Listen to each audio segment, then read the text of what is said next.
안녕하세요. 부동산을 보는 눈 리얼아이 박감사입니다. 요즘 금리가 멈췄다 이런 얘기 들리면서 젊은 세대를 중심으로 집을 사는 모습이 나타나고 있습니다. 정말 금리는 멈출 수 있을까요? 미국은 또 기준금리를 올렸죠. 이제 5%가 됐습니다. 한미 간의 기준금리 격차 22년 만에 최대치로 벌어지는 상황이 됐어요. 최근에 터진 은행 사태 때문에 미국 빅스텝은 하지 않았지만 베이비 스텝을 통해서 여전히 금리를 올리는 긴축의 기조를 유지하고 있습니다. 영국도 기준금리를 올렸죠. 10일에 연속 올리고 있습니다. 스위스 같은 경우 CS발 불안이 있음에도 또다시 빅스텝을 했어요. 물가에 대응하기 위한 조치로 전 세계는 금리를 올리는 긴축의 정책을 시행하고 있습니다.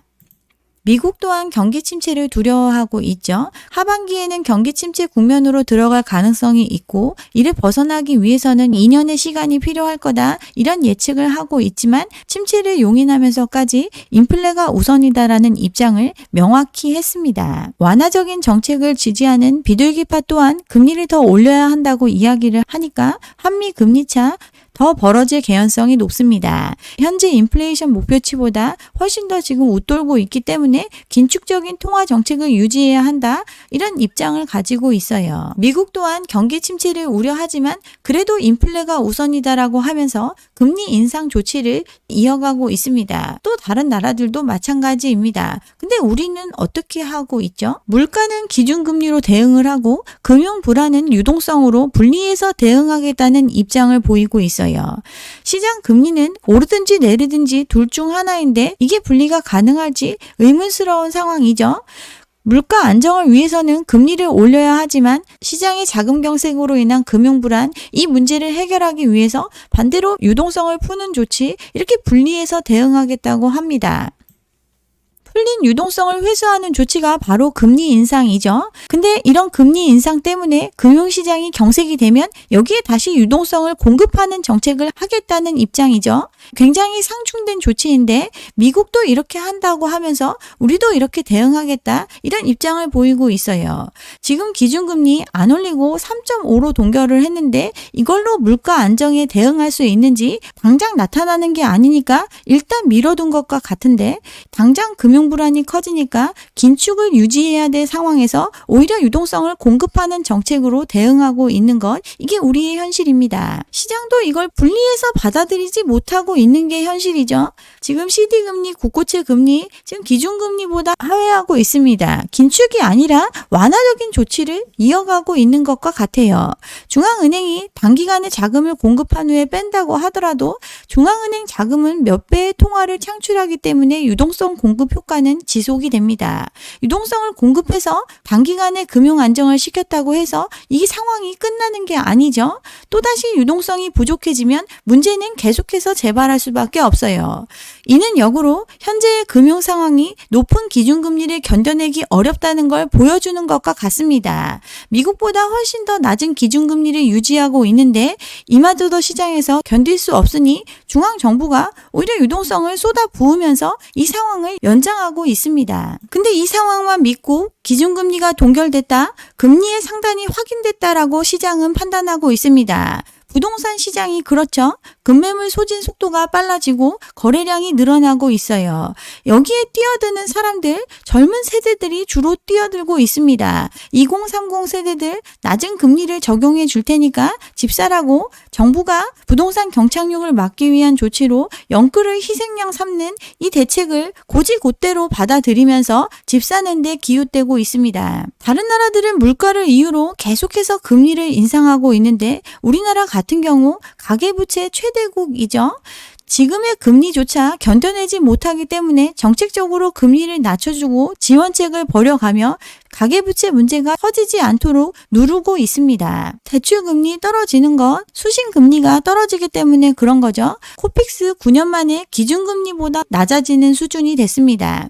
주담대 전세대출 이 금리의 기초가 되는 코픽스 하락세를 보이고 있고 이에 따라서 대출 금리가 낮아지는 상황이 이어지고 있어요. 대출 금리가 치솟아 올랐던 거 시중에서 돈 구하기 힘들었기 때문에 그런 거고, 작년 하반기에 5%대로 정점을 찍고 지금 떨어지고 있는데 그 5%대를 찍었던 이유가 레고랜드 사태 때문이었습니다. 자금 경색 상황이 일시적으로 해소가 됐기 때문에 예금 금리를 경쟁적으로 올리지 않고, 그러다 보니까 긴축이 끝난 것 같은 인식이 이어지고 있습니다. 이처럼 금리 인상이 종결 단계에 왔다라는 인식이 맞고, 또 시장 금리가 튀어오를 요인이 없다면 이제 금리의 영향은 사라지게 되겠죠. 근데 우리 종결이라고 말할 수 있나요? 지난해 말 레고랜드 사태 같은 그런 사건이 또 벌어지지 않으라는 확신이 있나요? 지금의 금리도 감당하지 못해서 경색 상황이 오고 유동성을 풀어 제끼고 금리를 누르고 있는데 연체는 계속해서 늘어나고 있습니다. 하나의 사건만 터져도 시장이 출렁이는 그런 불안한 상황이 연일 이어지고 있는 시장이에요. 근데 이 금리의 영향이 이제 끝났다? 이렇게 판단할 수 있을까요? 금리라는 거 돈을 빌려 쓴 대가를 뜻합니다. 미래 돈의 가치죠. 지금 당장 내가 쓰는 게 아니라 누군가에게 빌려줬다가 나중에 받더라도 그 구매력을 유지시켜주는 역할, 이게 바로 금리입니다. 현재의 상황, 인플레이션 상황이죠. 내일 더 물건값이 비싸짐을 뜻합니다. 인플레가 벌어졌고 미래의 구매력을 유지시켜 주려면 금리를 더 올려야 하는 것, 이런 상관관계가 있습니다. 그래서 인플레이션을 잡기 위해서는 금리를 올리는 조치, 이걸 하고 있는 거고요. 근데 일부 유튜버들 인플레가 오고 있기 때문에 다시 부동산 가격은 더 오를 거다, 이런 얘기하면서 지금 바닥을 찍었으니까 지금이라도 젊은 세대들 용기 내서 뛰어들어야 된다, 이런 얘기로 사람들을 현혹합니다. 물건인 부동산 인플레이기 때문에 오르고 공사비도 오르고 하니까 물건값 오르는 거 당연하다, 이런 얘기들을 하는데 기본적으로는 맞는 이야기일 수 있습니다. 근데 지금의 부동산 시장, 이미 인플레이션을 충분히 겪은 시장이라고 볼 수 있어요. 캔들런 효과를 이미 겪었죠. 차별적인 인플레이션이라고도 합니다. 돈을 마구마구 풀었을 때 물가가 오르는데 그 물가가 오르는 현상이 모두 똑같이 오르는 게 아니라 돈이 되는 곳에 먼저 돈이 몰리면서 그쪽에 인플레이션이 먼저 오는 거죠. 그리고 그 마지막에는 공급이 탄력적인 생필품 가격까지 오르면 그 인플레이션의 끝에 왔다고 볼 수 있습니다. 유동성을 풀어 제낀 거 하루 이틀의 일이 아니죠. 이로 인해서 자산시장의 거품은 생길 만큼 생겨났습니다. 그렇지만 생필품 가격은 크게 오르지 않았던 시장이었는데 코로나 팬데믹을 겪으면서 이제 생필품 가격까지 오르는 거품의 끝인 상황이 왔고, 그래서 금리 인상이 시작이 됐습니다. 그러면 그동안 풀렸던 유동성으로 과열됐던 시장의 거품이 꺼지는 시장의 조정 과정을 거치는데 가장 거품이 끼었던 곳부터 조정이 이루어지겠죠. 그래서 자산시장부터 조정이 이루어집니다. 은행 파산 문제가 나오는 것, 자산이 사라지는 것, 자산의 소각 과정, 이를 통해서 버블이 제거되는 그 과정을 우리는 겪고 있습니다. 인플레이션을 잡는 이유, 소득 대비해서 물건값이 너무 비싸지면 생존이 불가하기 때문이죠. 근데 자산 가격 같은 경우는 모든 사람들한테 해당되는 문제가 아니기 때문에 어느 정도 용인되어 온 시장이라고 볼 수 있어요. 근데 이제 생필품 가격까지 오르니까 이를 그냥 둘 수 없기 때문에 금리 인상, 긴축의 과정을 필연적으로 진행할 수밖에 없는 그런 상황입니다. 자산과 생필품의 차이, 생필품 먹지 않으면 생존할 수가 없습니다. 생존을 위한 상품, 가격이 올라도 계속해서 소비해야 되는 이 재화의 가격을 잡지 못하면 더 큰 문제이기 때문에 지금 인플레이션을 잡기 위한 조치를 하는 거죠. 근데 자산시장은 조금 다릅니다. 없으면 안 살 수 있는 물건이죠. 그래서 지금 자산시장 안 팔리고 있는 겁니다. 부동산 안 팔리고 있죠. 살 돈이 있어야 사는데 이 살 돈을 마련할 길이 없습니다. 자산을 팔아서 사거나 소득을 통해서 모은 돈을 가지고 사거나 아니면 대출을 통해서 사야 되는데 이 길이 막혔기 때문에 지금 자산시장엔 돈이 돌지 않고 있습니다. 너무 비싸기 때문에 안 팔리는 거죠. 이 거품을 제거하는 과정, 고금리를 통해서 제거가 되는데 유동성을 창출해 줬던 거 바로 남의 돈을 거저처럼 쓰던 그런 시기였기 때문에 가능했던 거고, 그 금리가 올라가니 버티려고 해도 버틸 수가 없고 이를 통해 가격은 조정이 됩니다. 이 과정에서 부동산 자산은 축소가 되겠죠. 또 집값이 떨어지는 상황을 겪으면 심리는 더 얼어붙게 됩니다. 더 떨어진다는 심리가 형성이 되니 더 사람들이 집을 안 사죠. 그리고 사고 싶어도 살 돈이 없기 때문에 집은 안 팔리고 있습니다. 자기가 갖고 있는 자산의 가격도 축소되는 과정을 겪고 있고 그 자산을 취득하기 위해서 빚을 통해서 샀는데 빚의 무게가 커져가고 있습니다. 대출에 대한 부담이 커지고 또 여기에 우리나라에만 있는 특수한 제도, 전세금을 통해서 그 자금을 조달했었는데 이 무이자 사금융의 규모도 축소되는 시장이 됐습니다. 극도의 구매력 감소로 이어진 상황이기 때문에 집이 안 팔리고 있어요. 원인은 금리를 올렸기 때문이죠. 금리를 올린 이후 생존과 직결되는 생필품 가격까지 올라가는 상황이 왔기 때문에 물가를 잡기 위해서 금리를 올렸습니다. 이 금리 인상의 효과, 자산 가치가 하락하는 결과를 가져왔죠. 또 고물가, 고금리로 인한 가처분 소득의 감소가 되니 구매력은 더더욱 줄어들 수밖에 없습니다. 여기에 쉽게 썼던 유동성, 바로 대출에 대한 부담이 커지게 됐죠. 금리 인상에 따른 결과물, 이런 결과 겪을 수밖에 없는 과정인데 이 중 대출에 대한 부담 문제가 크기 때문에 이를 금리를 낮춰서 해결하겠다. 지금 이걸 우리나라는 하고 있습니다.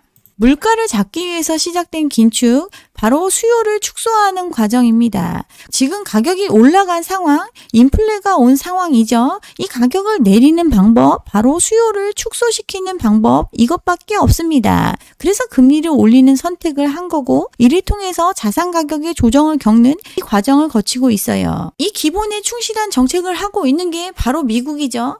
미국은 기축통화국입니다. 또 제1의 소비국가이죠. 인플레를 잡기 위해서는 수요를 눌러야 하고 이 수요를 누르는 것 우리나라에 영향을 줍니다. 우리나라 제2의 수출국이 바로 미국인데 미국의 수요가 줄어들면 우리나라 수출은 줄어들 수밖에 없죠. 미국과 중국의 침체는 무역수지 적자로 그 현상으로 나타나고 있습니다. 미국 같은 경우 우리나라와 달리 자원 부국이죠. 그럼에도 공급 부족을 겪고 있고 인플레에 시달리고 있습니다. 그래서 지금 잡히지 않는 물가를 잡기 위해서 고금리를 유지하는 정책, 이걸 하고 있습니다.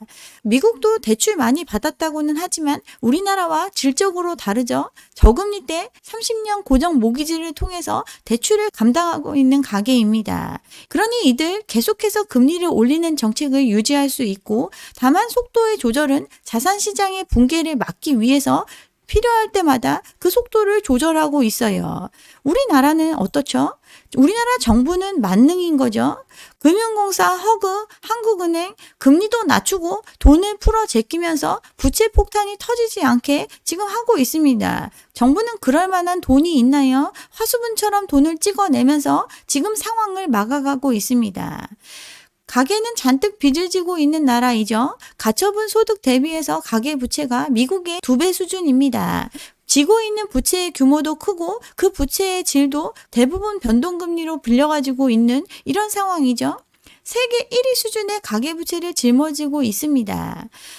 또 자원은 대부분 외국에서 사오는 나라죠. 물가는 계속 오르는데 그나마 물가를 누르고 있는 것, 공기업의 부채로 쌓아가면서 누르고 있습니다.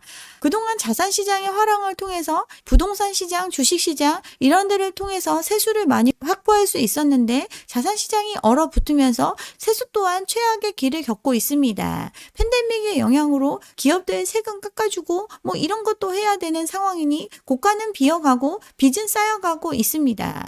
역대 최악의 무역 적자를 보이고 있고 올해 성장률 현상 유지도 못할 1.6%를 예상하고 있습니다.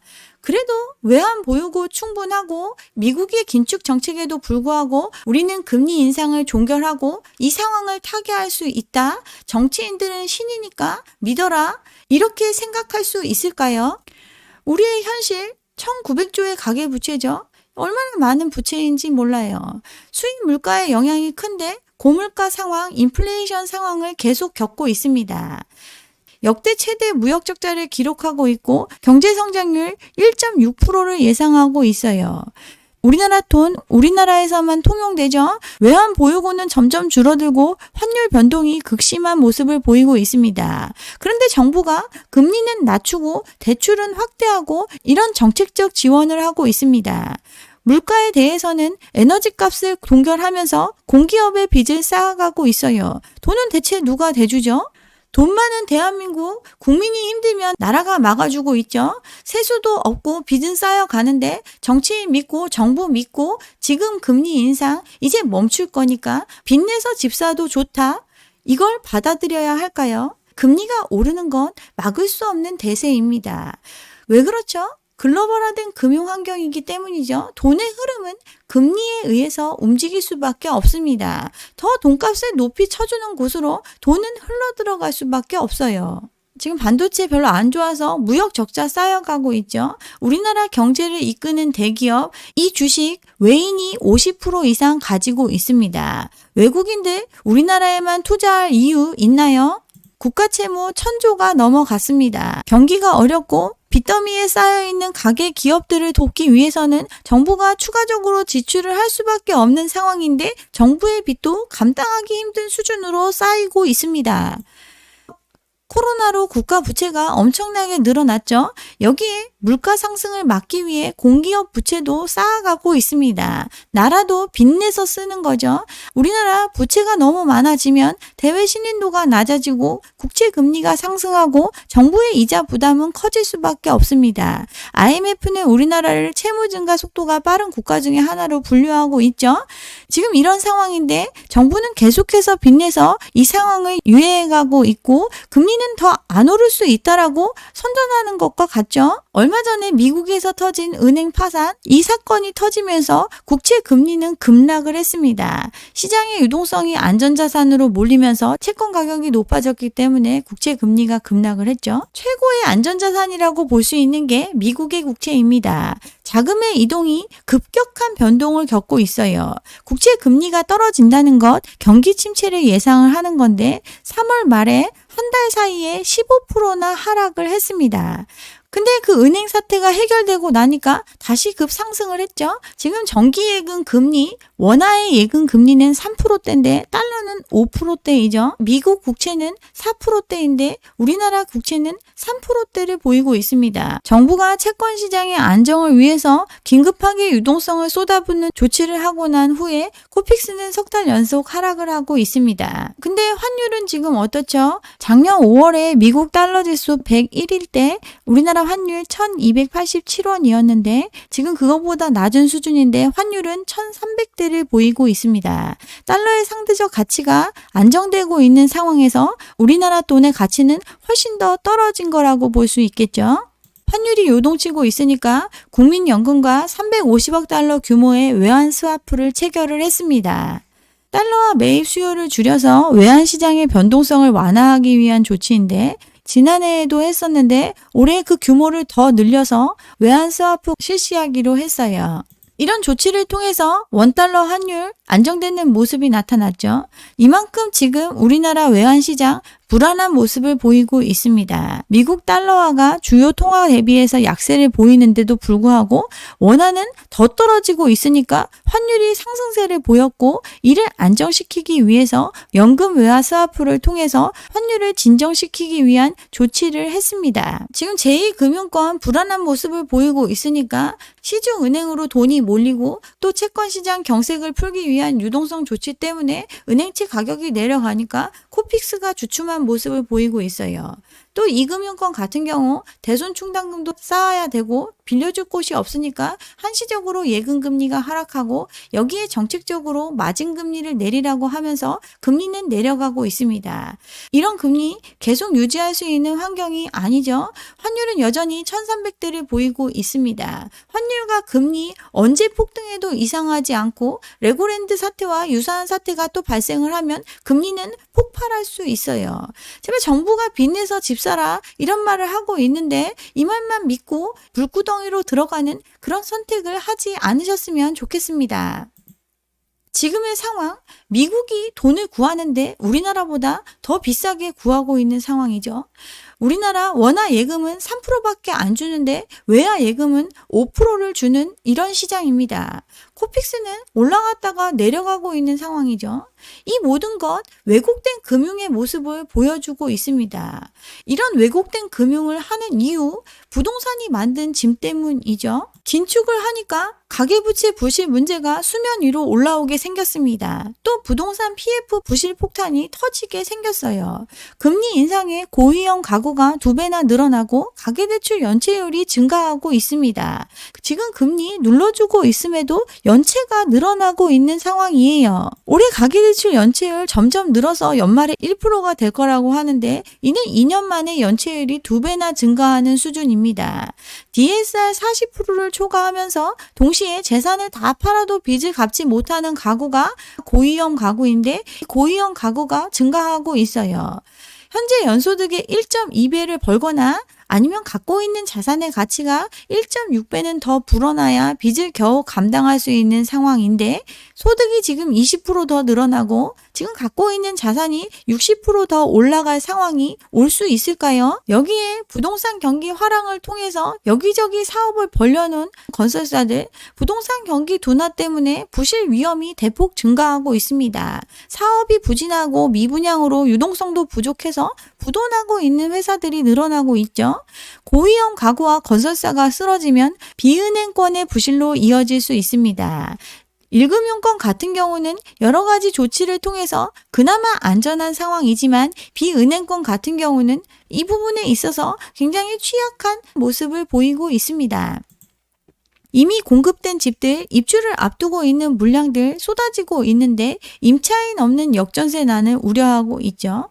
4월 아파트 입주 물량 2018년 이후 최다 물량이 입주 예정인데 여기에 새들어줄 임차인을 구하지 못하고 있습니다. 임차인을 못 구한다는 것, 잔금을 지불할 돈을 마련하지 못함을 뜻하고 이는 본 PF 현금 흐름에 영향을 줄 수밖에 없겠죠. 가계부채 문제, PF 부실 문제 이게 줄줄이 터지게 생겼으니까 눈앞의 위기를 모면하기 위해서 기존의 가계부채나 PF를 키운 방법을 또다시 택하고 있습니다. 대출을 완화하고 금리를 압박하고 PF 보증을 확대하고 또 전세대출을 확대해 주면서 화를 더 키우고 있어요. 왜곡된 금융은 더 큰 화를 부를 수밖에 없죠.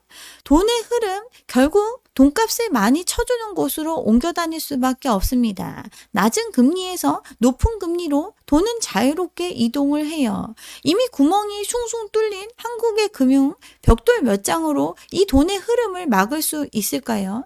정부의 잘못된 시그널을 믿어서 패가 망신하는 길, 그 길 절대 택하지 않으셨으면 좋겠습니다. 네. 여기까지 오늘 준비한 내용이고요. 오늘 제 영상이 좋았다면 좋아요와 구독 잊지 마시고 다음 영상도 함께 해주시기 바랍니다. 감사합니다.